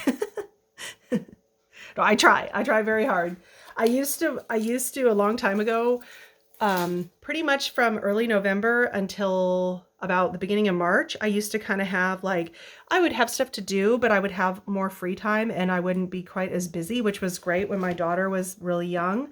My daughter is a type 1 diabetic, and so having some flexibility with, so I'm going to do my little scales now, and then that's it for this guy, was really, really amazing, because she might need me, random times of the day to deal with blood sugar issues or whatever it might be. She also can get wiped out really easily and might have to be home, more than other kids. Or if she gets a cold, it often can land us in the hospital needing fluids and stuff. And so having the flexibility of being able to kind of have been home with her has been really amazing. And but anyhow, so I apologize in the end of all my blabber if I don't get back to you. If you leave me a comment and I don't respond to it, I always tell people, message me, email me. I check my email. Not all the time. I check it multiple times a week because I do get orders through my email. And in the summer, sometimes I can go 4 or 5 days without getting to it, only because I'm slammed. But I do try to check my email at least 3 or 4 times a week. And when I used to have these wonderful months off in the winter where I would be working on new designs and I wouldn't be quite so slammed, so I would have time to work on new fabrics and stuff like that. These days, this year I was busy until the week of Christmas. I purposefully said I'm not doing anything over Christmas, and then and through New Year's. But I ended up remodeling my daughter's room, so that wasn't exactly not doing anything. But we put in new flooring, painted everything, moved all of her stuff around. I made 2 Afghans, one for my daughter, one for my husband. And, I also do pottery, and I made a bunch of pottery, which I hope to someday get on my website too. Cause, it's more of something I like to keep as, fun and relaxing and do away from fabric. And so I try not to make it too much of a job. And I've been a little not sure how to really promote any of that, because I don't want it to become when are you going to have more of this? When are you going to have more of that? And it's I don't want it to be work. I want it to be fun. But Anyhow, so we've got fish number B finished. It was in numerical order. I know I wasn't saying so as I was blabbing along, but we're going to go ahead and warm her up now. Get her as one big fish, one big applique from all these pieces. My iron's not super hot. My iron goes to sleep. It's lazy. It's another thing I don't like about it. It shuts off after 8 minutes. And it said that you could turn that feature off, and I've tried to do the thing that it said that would turn that feature off like 5 times, and it still shuts off after 8 minutes. So I don't know what to do about that, and instead I just talk smack about it every time I do a video. That's okay. One day it'll get mad at me and it'll die, and then I'll go get a new one. And it'll probably be just as bad. My karma. Okay, so I think that that's probably good for heat. That was just dry heat. And now I'm going to leave her on here. So I'm not going to mess with her. I'm just going to leave her on here. And we're going to do the flowers and the lily pads. And you know what? I learned this cool feature of pausing. So I'm going to pause really quick and go grab another pressing sheet, and I will be right back. Okay, that worked. My daughter the other day was like, Mom, you know, you can pause. And I was like, what? And she said, you can pause if you need to stop and do something. And I was like, show me. I did not know this. Sometimes I forget something and I have to go find it. And so she showed me. So I'm very grateful that worked and I didn't mess it up, because I do also mess things up where I'm like, oh, I hit pause. Oh, I hit stop. Oh, shoot. Now I ruined it. Okay, so I'm just wiping this off again. I'm just using a paper towel. This is a really old pressing sheet. I think I've had this one for about 15 to 20 years. As you can see, I cut it on accident. Doesn't matter. It doesn't fray. I got something on it, which I don't know what it is, but it won't come off. No, it won't come off. I don't care. I think it might just got tore. Oh yeah, it's a little tear. Anyhow, let's use this one for our lily pads. So actually here, before we get to that little insert, let's do the one that's on the page. So we have one lily pad up here in the corner, and this one, it's flower 1 and lily pad A. So we're going to go ahead and turn our light back on. Not sure what my instructions say here. Prearranged flowers and lily pads. Okay. Super detailed instructions. So we're going to grab what we've got left over here, which is our lily pads, our lily pad veins. You might notice mine is missing a little bit of fusible. I cut this one wrong. I had my measurements wrong for my steam seam, and I thought, well, I'm not going to waste it. I'll use it. I'll just glue that little piece down with a little bit of fabric glue. And then I wouldn't give one of those away as in a kit, but for me, I don't mind. I'll fix it rather than waste it. And then I have these pieces, and I have all these little random pieces that were left that are part of the flowers from the fish applique pieces, colors. So they're over there too. So first thing I'm going to do is I'm going to do because the flower is on top of the lily pad, I'm going to do the lily pad first. So that's A1. And then the little veins on it. Now, you don't have to build the flower over the lily pad if you don't want to. You could build the lily pads, and then you could build the flower, and then you could, on the background, place the lily pad first and then the flower. But because it's kind of a group, and I just, tip for me, I'm just going to build it all together. But if you are having trouble seeing the flower bits or something, you certainly can build them separately if you want. So now I'm going to do the flower, and it's in numerical order. So we're starting with 1A, B, C, D, E. So 1A is going to be this pink. Fold that edge over. Tore my paper. Who cares? It's garbage. And A goes here. And again, this is A. I'm going to follow that little outer edge, kind of putting it right in the center. Peaks up there, over here.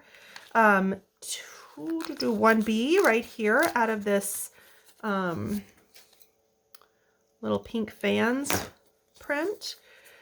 This fans one was one of my favorite prints. Actually, probably it was my favorite one that I did as part of this Batik collection. I love the fans. I have it, we'll use it in some other colors in the little pebbles. I just had to include them, even though it's like you don't see a lot of them. I had to include them. I just love them so much, the fans. 1C is out of the little off-white papyrus. Oops, is the name of the color. Off-white, what are they called? Cherry blossoms. So I'll often like hold this down in place, lift it up, and I can see that it goes like this. So it just helps me to know that that little point up there that I can see through there goes like this. Because as you get more and more, you know, thicker and thicker, it becomes harder to see through all these, even lighter colors. D. Now here's the deal with things like this. D and E. I can't see through there very well. This is a little wobbly kind of shape. It might go like this. It might go like this. I don't care. I'm putting it right in the middle. And I don't even care. I don't even care if that's the right way. The same with this next piece, E. I don't care so much that it's going the right direction. I'm not going to worry if it goes this way, this way, this way, this way, whichever way. I'm just plopping it in the middle. And that's, I'm sorry, but that's all I'm going to do. If you want to get exactly precise and you want to figure out exactly which way is which way, I think I might have put that in kind of the way it was supposed to, but this one in the middle, I'm not even sure, it's off a bit. I don't care. I don't care. I'm not going to worry about that, and I highly encourage you not to worry about that as well. Okay, so now we're going to do our bottom right layout for our flowers, 3, 4, and lily pad C. It's flower 2. Do I have a flower 2? Oh, I do. Oh, it's down here. Oh my goodness. Hold on, hold up. Well, let's do these. Let's just do these. I forgot. Lily pad B and flower 2 are, no. Sorry. Let me fold this up. Just gonna fold this so we can get to it. I'm gonna put it like this because I want this whole bottom thing as one big thing. So I was gonna do it later, but I just want to do it because then this one goes on this one. I have like hair under there. I'm just gonna do it as one big group. So we're gonna do B1.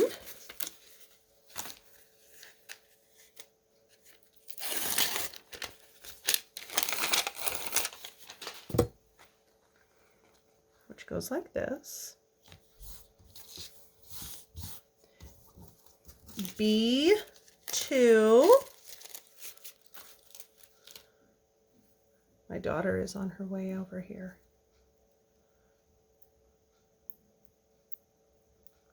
Trying to get this in here. Okay. So now, let's see how this fits in here. Goes like this, kind of spidery looking little veins in the middle. Now we're going to do flower 2. So where is flower 2? 2A is going to be in this pink. I got a little thread.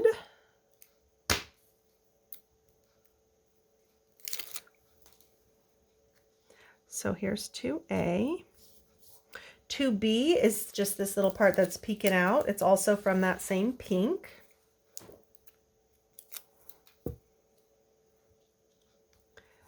Two C and 2D. And so you notice on 2B, I lined up the top point, right? Because we're going to have overlap. That's another thing that when I taught on the cruise ship last year, I was surprised that a lot of people were wanting to like make this where it was like it's going to fit right up next to it. And it's like, no, no, no, no. Everything is going to overlap, and that's how they stick to each other and they make one big applique that you can then move around onto your background.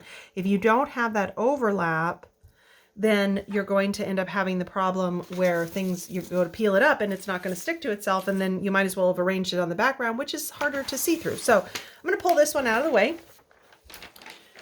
and then I'm going to take this one and I'm going to move it over here. And you know what?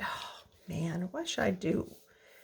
I'm going to go ahead and move it separate because I didn't draw where this one would fit and I want them to fit right on the background. So we'll just move it over here. It's fine. Let's put this one together. C1, last of our lily pads. I'm hoping that maybe I'll get lucky and that piece of C2 that is not covered with steamosine will actually be hidden like under a flower. Am I that lucky? I have not been lucky this year, like at all. So let's see. I am not that lucky, of course. It's fine. Hey, baby cakes.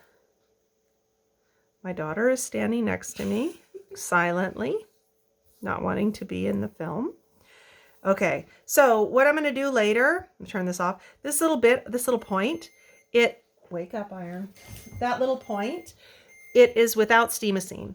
So obviously it's not going to stick because it has no steamosine on it. So what I'm going to end up doing is I'm just going to take some fabric glue and I'm just going to put a little glue underneath it with like a, what do I use usually? Like I sometimes use a pin, or I'll use like a toothpick and just lightly put a little bit of glue under there, lay it down, let it dry.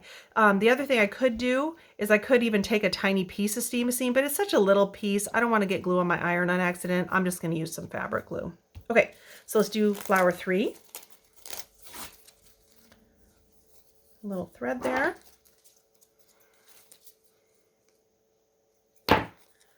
We're almost finished with all the appliques, and then we can arrange the background. Now, the other day I did a tutorial for my cherry blossoms, and it went an hour and 45 minutes. And I was like, oh my gosh, that is the longest tutorial I've ever done.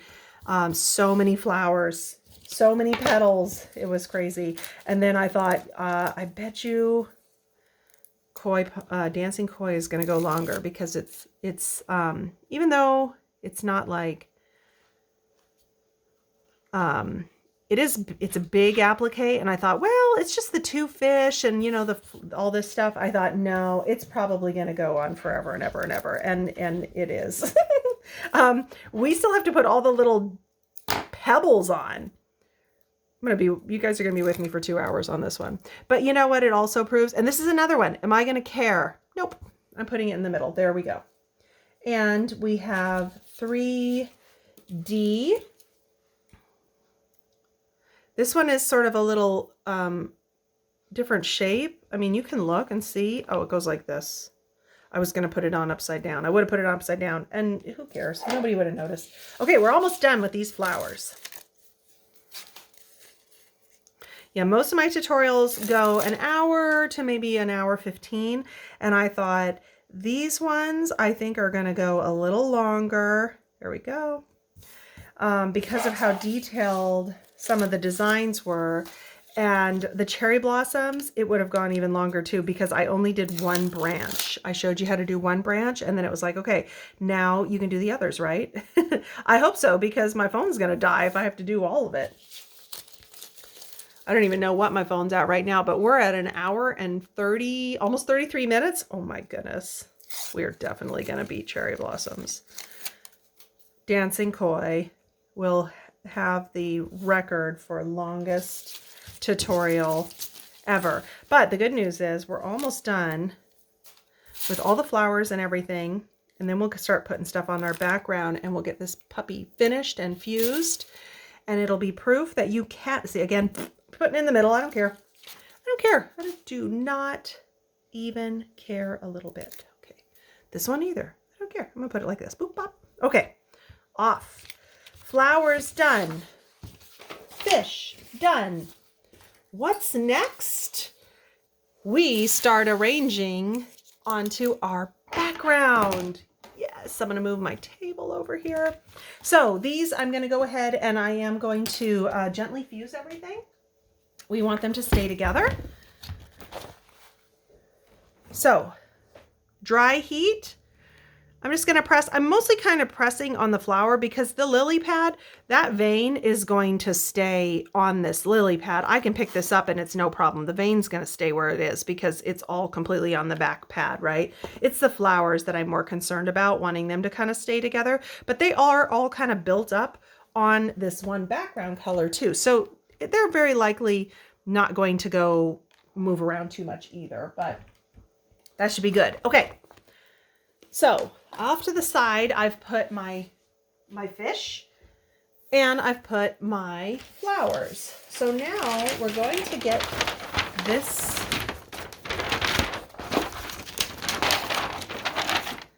laid out.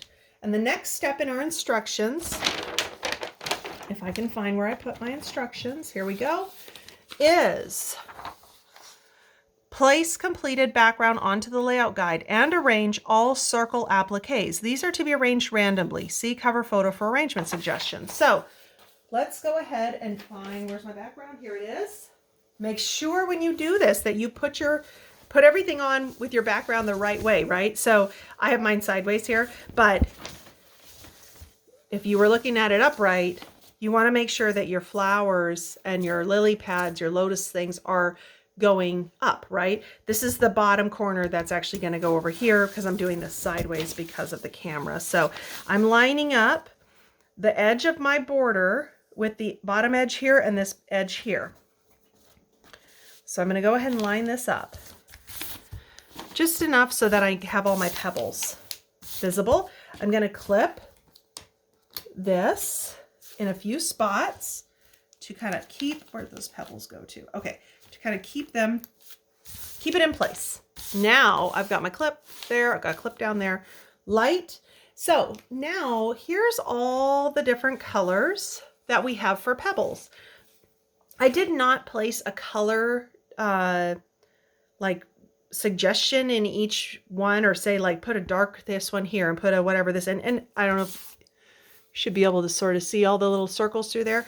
I just put the circles, and you have extra. So what I went ahead and did is I think there's 7, 1, 2, 3, 4, 5, 6, yeah, 7 different colors, and I gave you 4 of the big ones of each, 6 of the medium, and a whole mess of the little ones. And you can arrange whatever you like. If there's a certain one that, if you're like, I really don't like this color, don't use it. If you don't like this color, don't use it. You can do whatever. You have plenty of extras. So it's just going to be picking and choosing what you like. And what I kind of try to do is try to have where you're not having like 2 dots of the same right next to each other. I try to kind of move them around. So what I'm actually going to do is I'm going to start, excuse me, and I'm just going to say, for me, I love these 2. They're upside down. These are my fan prints. I love them. They're my favorites from my collection, are the fan designs. I really like them. I also know that this really dark brown, it looks beautiful with them, and it really is a nice pop of contrast throughout the background, and it's solid, so it gives your eye a little rest. So I definitely want to include that one a lot, because I know I want to include this, and this one's so dark and so dramatic that I'm going to kind of start with this one. And I'm going to say, like, let's put a circle here. Well, I want a couple darks. I want a couple big dark circles. I'm going to move this around. I'm going to put this one here. Let's do another big dark circle, like over, how about over here? And I'm kind of trying to move them around to different areas. Now, I'm not gonna do any more big dark circles, but I'm gonna throw a few of these medium ones in, because we have more darks down, big ones, I mean, down here, smaller ones up here. So let's just grab the medium and let's just throw a few of these in here and there of this really nice dark brown. And you can always change these too. If you get going and you're like, oh, that's too many of that dark, then change it. So I'm just kind of going by the fact that this is one that I know I want to see a good amount of every here and there.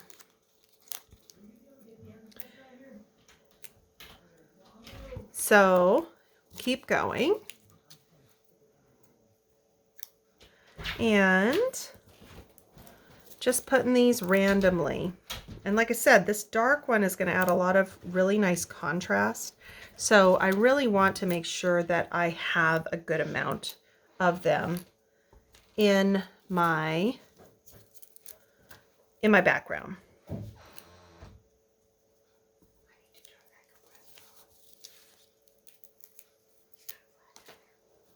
So I should be probably done in 30 minutes. Okay, so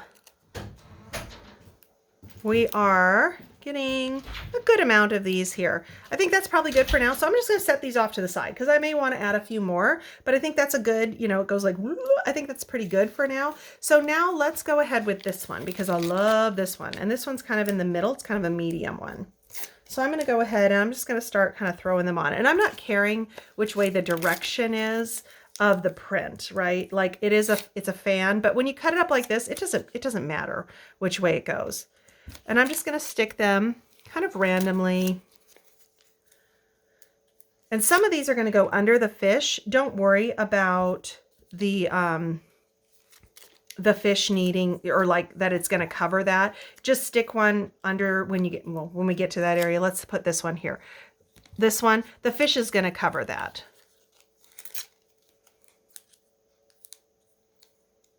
Okay, so just kind of placing them here and there because I really like this print and that other one. That's why I'm like, I'm going to put a bunch because I just really like them. And that's kind of what I'm saying, you know, with you guys, put the ones you like the best first, because then you kind of fill in with the ones that you're like, this one's okay. And I kind of try to keep them from touching, right, or not touching, but being right next to the same print so that it has a nice variegated appearance. Okay, so we're going to keep going. So we're about to overtake the record for the longest tutorial I've ever done. And it's funny because the other day I was doing the sandhill cranes and I thought, oh, maybe after I finish the cranes, I'll do, so I'm going to stop here. I'm going to move on to the next one. Okay. This one, because again, it's my favorite. I thought, oh, maybe I'll try to do the sandhill cranes and then I'll do the koi afterwards. I'll get those both done today. Ooh, this one, the fabric, boy, what is the deal? This is the third one. I never have this happen. And this is the third one. This one wanted to stick. I'm going to put a little more heat on the whole thing. And that's good. Just warming it up a little bit. Okay. So, and that was enough. That was all I needed. So I'm sorry about that if you get ones like that. I don't know why so many. I guess I have a different iron that's in that room. Maybe I should make sure that it's on a warm enough heat because I shouldn't have to do that so much. And then there are going to be some also that hang off the side. So for now, I'll just put them where they just hang off, but I'll trim them off before we go to fuse it because you don't want to get glue on your ironing board.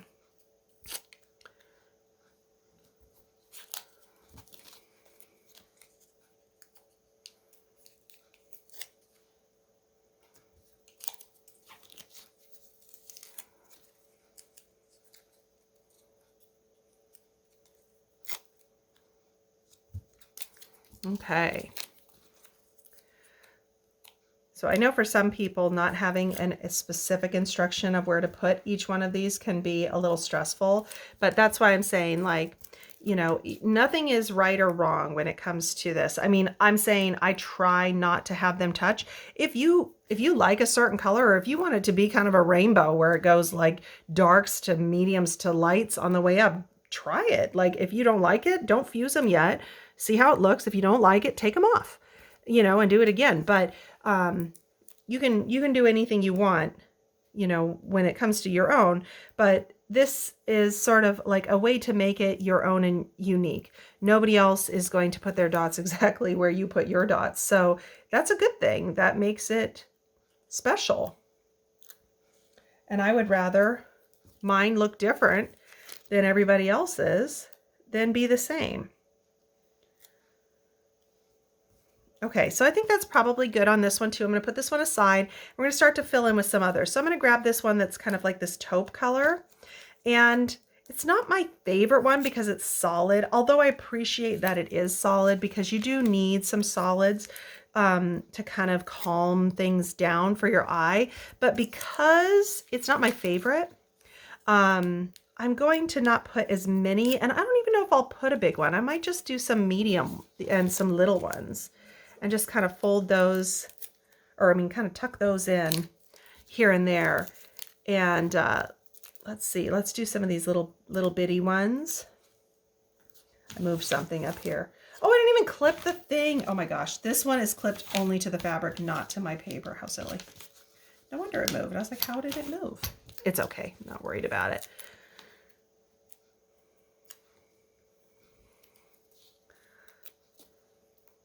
Okay, so we're getting there on this little pebble area.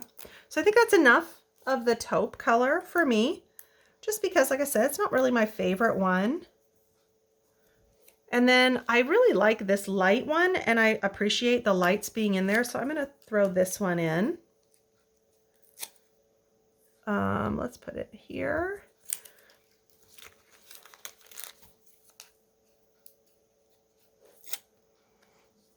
Over here. Let's do maybe a big one here or there. And there aren't a whole lot of big ones left, so I'm going to kind of make sure to save some for these other dots, because we have 2 other dot prints to put in. And what I mean by dot is like that the print itself is a dot, not just that the circles are the dots. There's one right there. Put maybe something up here. And then let's do some of these little guys.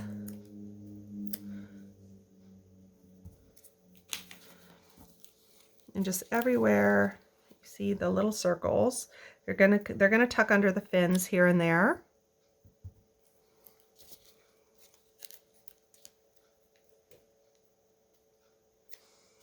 And let's put like maybe here. And let's put maybe another little one over here somewhere. We just kind of want to make sure that we get them kind of all over. Okay, so now let's go ahead and go in with some of these. So I do want to put a few of these larger, darker ones. Here, let's put another one of the big ones.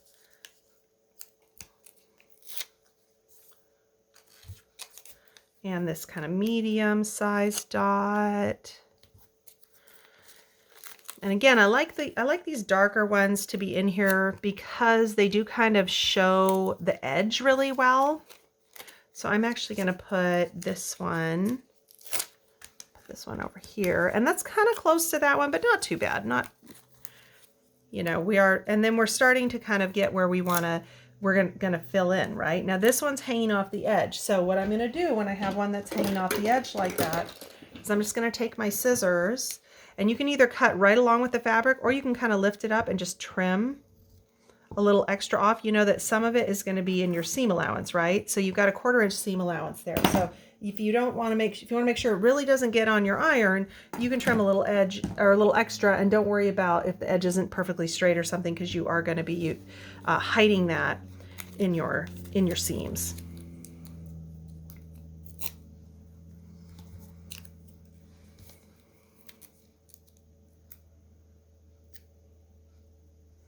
So also, as we get as it starts really filling in, the other thing that we run into is the issue of like, oh, well, I think I've used a lot of this one and I don't want to have it all, you know, so much of that color. What else should I do? Well, over here, maybe I'll decide I want to pull from the ones that I've already used. So I'm just going to kind of first try to get these randomized ones sort of everywhere. And then as we are kind of going, okay, I've used a lot of them. They're kind of all over the place. Now let's fill in here and there with ones where it's like, oh, I need something light over here. Let's put a light piece in. Or I put way too much. Oh, see that one? I don't want that next to that. So I'm going to do that. And that's pretty good. I'm going to put this one off to the side and use this last one. So I have a couple really big circles left. Maybe use this one. There's a big circle over here. And again, it's going to go off the edge, right? So I'm going to go ahead and just kind of cut it in half. And I actually have a half here. And if you don't want to waste, put this other half down here. There we go. So we just used up that one. And then I have another one, even though it's sort of close, I have a little circle, medium circle right there. And this area is getting to where it's almost filled in. I'm actually going to put this medium circle right here. And then let's put another medium circle, let's say over here. I have a couple more mediums in there. We could put one of these, maybe fill it in right here. And then I think that's all my big circles. Yep. So now I just have some like little ones. I haven't used any of the little ones of this yet. So let's go ahead and put some of these little ones in. Little one down here.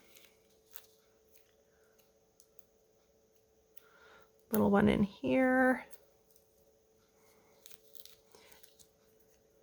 Little one over here. We're getting there.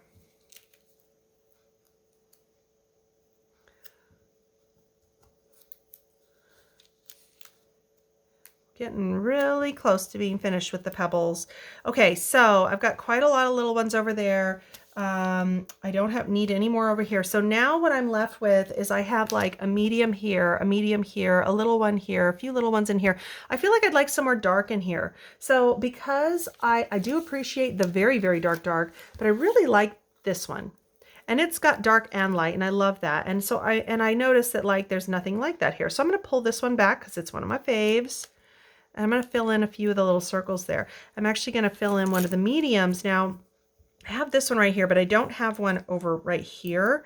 I mean, there's one there, but that's okay. I'm going to fill that one in there. And then let's see if we need any more little ones somewhere else. Well, we're pretty good. So now I need some more medium ones. So the medium, I'm thinking that I really kind of also, I like this one a lot too. So I'm going to put this one here, and then I need something right here. And because I just love this brown fan one, I'm going to go ahead and put that in there. And now this whole area is done. Oh, right here I need one. So I'm going to grab this one because I love this one so much. There's a little circle. Over here I need something. And again, I love this one. Let's stick this there. Now right here I could use something, and the one I didn't use too many of was this taupe one. So let's go ahead and put this taupe one. Oh, there's actually another circle right there. So let's put this taupe one here, and then I need something here, and I feel like this light would look nice. So let's grab one of these. Yeah, so now I'm missing one here. I'm gonna throw a dark brown right there because I just like that darkness to pop in here and there. Okay, looks like I've got everything here. I have one little half circle right there, and I got this one right next to me. I'm gonna go ahead and put that one down there. Okay, and then I've got everything.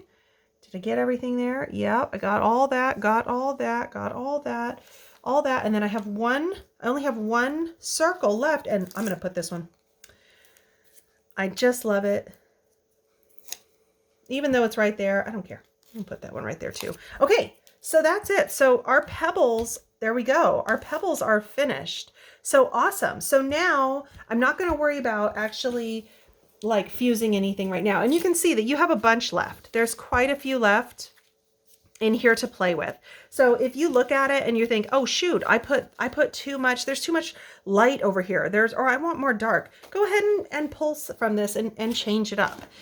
So next in our instructions, we did all of our pebbles. So the next is going to be to arrange koi A and B, and then all of our lily pads. So I'm going to leave those little clips. I'm just going to lay this out nice and flat. Koi A goes first, and that is our dark koi. So remember how I had that one piece that, so this is, let me see if we can move it a little bit. So remember how I had this one piece over here that didn't want to go where it was with the rest of it? I'm going to put it on here because that's where it goes.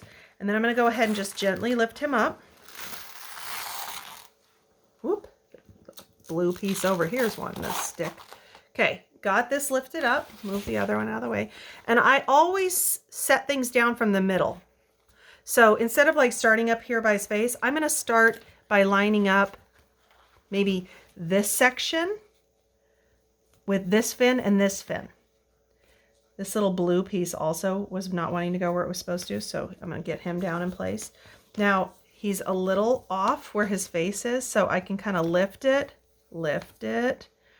Don't force anything or you're going to have puckering. I'll lift it.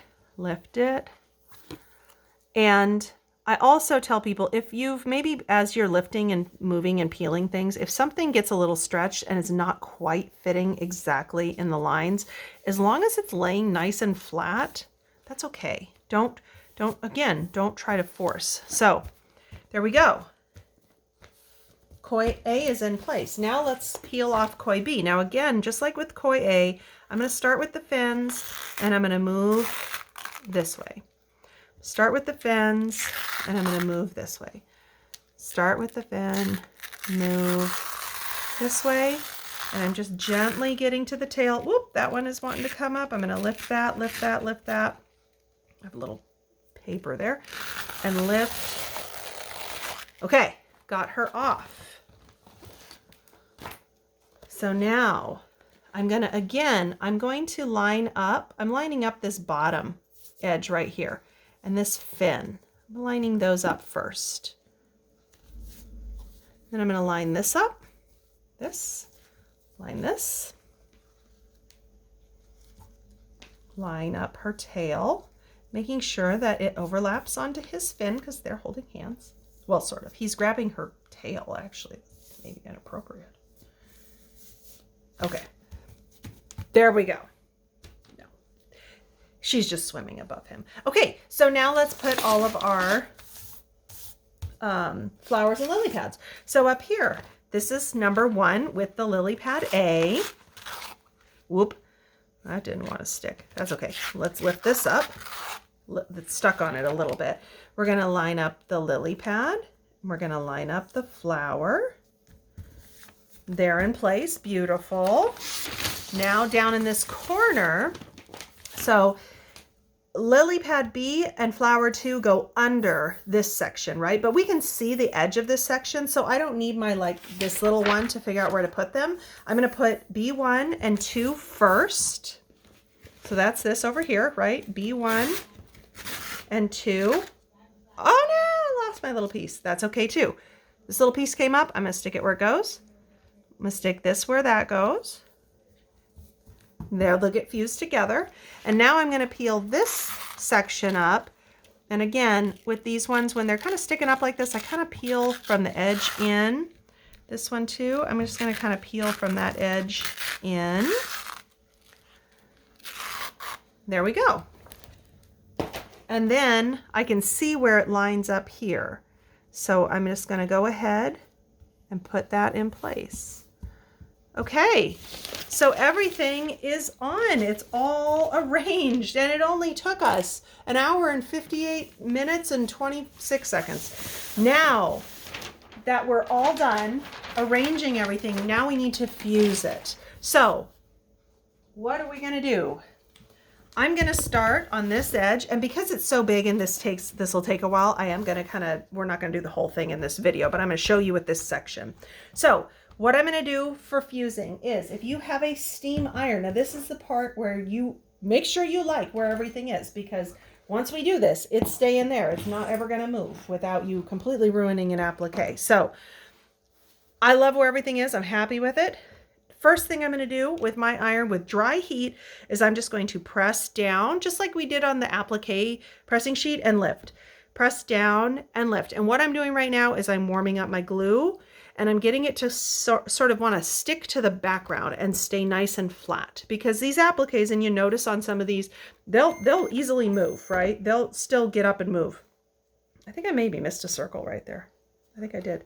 I'll go back and put one on there. Anyways, so I'm just lifting and pressing, and you're going to want to do this over the entire thing, over all the fish, over all the lily pads, flowers, everything. Lift and press. This is getting all these pieces to just stick to the background so that when you go put heat on them, or I mean steam on them, nothing's going to move. Because if you were to iron right now, what would happen? Like, look at this tail piece, it's sticking up. If I went back and iron, it'll peel up and stick right to my iron. And then you're going to cry because it's going to ruin that applique. It's going to get stuff all over the bottom of your iron. And there's the fix for the applique is cut a new one. So you just want to lift and press, warming everything up, getting everything to say, this is where I think I want to stay. Once you've got everything pressed, then you're going to want to either, if you have a trustworthy iron, of which I do not, you can steam it now. And what you will do with the steam is you would hold your iron above your appliques, about within an inch of it, blast it with steam for the count of about 5 to 6 seconds, and then set it directly down with dry heat. Lift your hand off it, don't touch it for another 8 to 10 seconds. And you want your iron on a medium heat. Don't put it on a high heat because you can overheat your glue. And on lighter colored fabrics, you'll start seeing these little dots, which is the weave of the fusible itself. If you see little dots showing up, that are, you know, these little tiny little dots that look like, if you look at the back of your fusible, that means your iron's too hot. Cool your iron down and start again, because you don't want to overheat your glue. I call it frying the glue. And if you fry the glue, it won't stick well. If that ever happens to you and you have an area that's just not sticking and your glue, it kind of gets this shiny look to it. If that happens, the best thing to do is get some fabric glue and put a little bit of glue under the applique, lay it flat, let it dry, and that's pretty much all you can do, because the glue at that point isn't going to fuse anymore. So don't have your iron too hot. If you're like me and you don't trust your iron, you can use a water bottle, spray it, get it really good and wet, place your iron on. I hear a little sizzle when it starts, which I always say is like when you put a steak on the grill, you want that little sizzle. That means that we're creating steam, and that is exactly what we want right now. I want it to steam. I want to sit it on here for about 10 seconds and let all that steam evaporate. And what I don't exactly know what that steam does, but with the glue, it really seems to just help that glue like spread out and bond really well to your background. So we're going to do that. If it's still a little damp, put it back on. You're not hurting anything. And when we did this step with the ladies on the quilt cruise, I'll tell you, probably half of them at this step were just like, like, you want me to just set the iron down and let it go? And it was like, yeah, that's exactly what I want you to do. And I know that that's kind of counter to what we're used to doing, as far as, you know, you don't just like leave the iron there, like you're going to burn it. You're going to, you know, it's going to be bad. It's not, it's great. And it's exactly what you need at this point. Now, I am certain that I missed a circle right here while that's doing its thing. I'm going to grab this little light one is nice. I like that one. I'm going to put it right here because I'm sure that I missed a circle there. And while that's doing that little footprint, I'm going to trim this down so I don't get my glue. There we go. Okay. So again, just spraying, getting it really good and wet. Lift. Next footprint. You're going to do this over the entire thing, over the entire fish, every flower, every lily pad, I think what they're called, all your little pebbles. And then, because we do have some areas like this fish where we have like quite a lot of layers, right? He has a black layer, a dark gray layer, a orangey medium orange layer, and a dark orange layer when you go to these scales, all in this spot. That's 4 layers of fusible and fabric. That's quite a lot. And so for me, I always want to make sure that my fusible has gotten the heat and the steam to it all the way to the bottom layer that is attached to my background. So with this guy, especially, these are just single layer appliques, right? This steam and the heat's getting through there, no problem. But something like this in the middle, or maybe another animal that has a face where he has lots of layers all through his face, I'm going to actually finish fusing everything, and then I'm going to flip it over and I'm going to steam it from the back. And I'm going to do the whole thing over again from the back. And that way I know that this steam and this heat has penetrated all the way down to the bottom layer that's against my background and really fused it down and stuck it really good to that. Because after all, if it's going to peel away, it's going to peel away from your background, and that really needs to be stuck really good and in place. Okay, since this is a very large design, I have a piece of paper on this. I was like, why isn't that sticking? A little piece of paper that tore. That's why it's not sticking. There you go. That's another thing sometimes you find, why isn't this sticking? Why is it? Oh, a piece of paper's on the back. Like the paper tore and I didn't realize it. So anyhow, once you have fused, like I fused this really well, once you've fused it, if you have any wrinkles, you can certainly go and like iron it out, get everything nice and flat. I'm not going to finish fusing because this has been a very long tutorial, but I'm going to finish the rest of it after I get off with you guys. But what I do want to go through is a few tips on quilting. So this week, I put a tutorial up on my site that goes through how I quilt my projects. It's one of the questions I get asked the most. Now, I will tell you that I am a lazy quilter. I have a neck injury that really makes it difficult for me to sit at a sewing machine for very long. So I generally do not stitch ever, almost ever, in my appliques unless I'm doing a quilt. And when I do a quilt, I will stitch on the appliques because quilts are going to get a lot more love and wear and washing than a wall hanging or a table runner is going to get. And actually, if it's a wall hanging and you are noticing it's getting dusty or something, do not wash it. Roller it. Roller that dirt off. Roller that cat hair, dog hair, whatever off of it. And that will clean it really well instead of throwing it in the wash. If you do feel that you need to wash it at some point, I would say gentle cycle. I would even prefer that you just spot clean it in the sink or the tub or something, and then don't put it in your dryer, because what is your dryer doing? It's taking something that's wet and it's applying heat to dry it. It's basically re-steaming your fusible. And that is when people will find things peel off. It's in the dryer because you essentially warmed up your fusible again and it might lift. I mean, it's getting tumbled around. It's not getting just pressed flat. It's getting tumbled everywhere. So if you need to wash it, gentle cycle and or spot clean preferable. Hang it to dry, let it air dry, and then if you need to, you can then iron out wrinkles or whatever. Again, back to quilting. I have a video tutorial that goes through everything I do for quilting.